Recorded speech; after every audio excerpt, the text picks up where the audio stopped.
Bonjour à toutes et à tous et bienvenue dans ce nouveau numéro de 5 minutes d'arrêt en pénal. Au programme, la situation des personnes réfugiées lorsqu'elles font face à un mandat d'arrêt européen et autre question, la police peut-elle fouiller dans nos téléphones portables ? Mais le premier acte aujourd'hui, Philine, c'est un arrêt dans lequel la chambre criminelle se prononce sur un cas particulier de l'agression sexuelle par surprise, l'état de sidération de la victime. Tout à fait.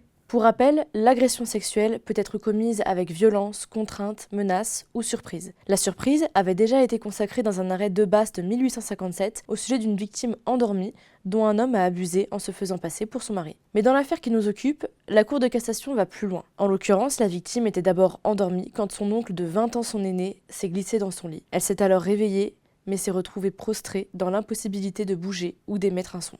L'oncle de la victime affirmait cependant que l'infraction ne pouvait être caractérisée car il n'avait pas conscience de l'absence de consentement de la victime, qui ne l'avait pas exprimé et qui, selon lui, semblait même avoir une attirance pour lui.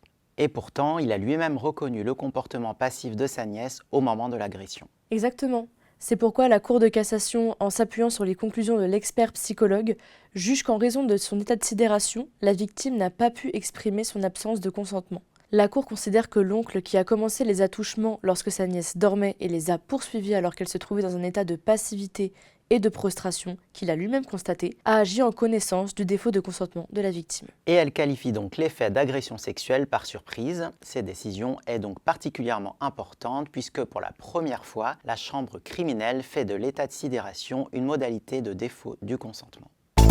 On poursuit avec un revirement de jurisprudence en matière de mandat d'arrêt européen. Effectivement, dans un arrêt du 5 novembre, la chambre criminelle admet qu'une personne réfugiée qui fait l'objet d'un mandat d'arrêt européen puisse être remise à l'état d'émission du mandat sans que cet état s'engage à ne pas renvoyer ultérieurement la personne vers son pays d'origine. Il s'agissait dans cette affaire d'un Afghan qui était recherché en Suède pour viol. Les autorités judiciaires suédoises ont émis un mandat d'arrêt à son encontre et l'individu a été interpellé en France où il bénéficiait du statut de réfugié. La chambre de l'instruction de la Cour d'appel de Paris a ensuite autorisé sa remise aux autorités suédoises. Alors il faut rappeler que jusqu'à maintenant, la Cour de cassation exigeait dans un tel cas et comme en matière d'extradition, que l'État s'engage fermement et clairement à ne pas expulser la personne réfugiée vers son pays d'origine situé en dehors de l'Union européenne, en l'espèce l'Afghanistan. Mais désormais, la Cour considère qu'il n'est pas nécessaire de rechercher si cet engagement existe.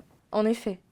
Et elle justifie ce nouveau principe par ce qui fonde le système du mandat d'arrêt européen, à savoir la confiance réciproque entre les États membres en matière de protection des droits fondamentaux. Pas de problème dans cette affaire puisque la Suède est liée par le droit de l'Union européenne, mais aussi par la Convention européenne des droits de l'homme et la Convention de Genève de 1951 sur le statut des réfugiés. Une exception à signaler tout de même à cette nouvelle jurisprudence, l'engagement ferme et non équivoque de non-expulsion doit bien être recherché en cas de défaillance avérée de la justice de l'État émetteur.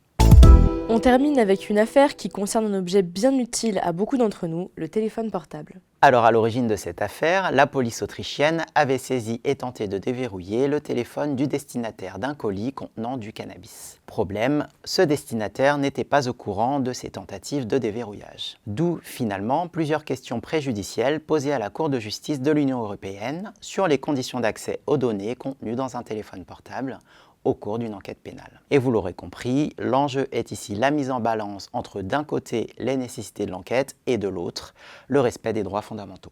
Première précision de la Cour de justice, les enquêteurs doivent informer le propriétaire du téléphone dès que cela ne risque plus de compromettre l'enquête. Autre précision, l'accès de la police à ces données ne se limite pas forcément à la lutte contre la criminalité grave. Leur exploitation est donc possible pour les infractions pénales en général, comme ici sur les stupéfiants. Mais le législateur national doit tout de même définir de manière suffisamment précise la nature ou les catégories des infractions concernées.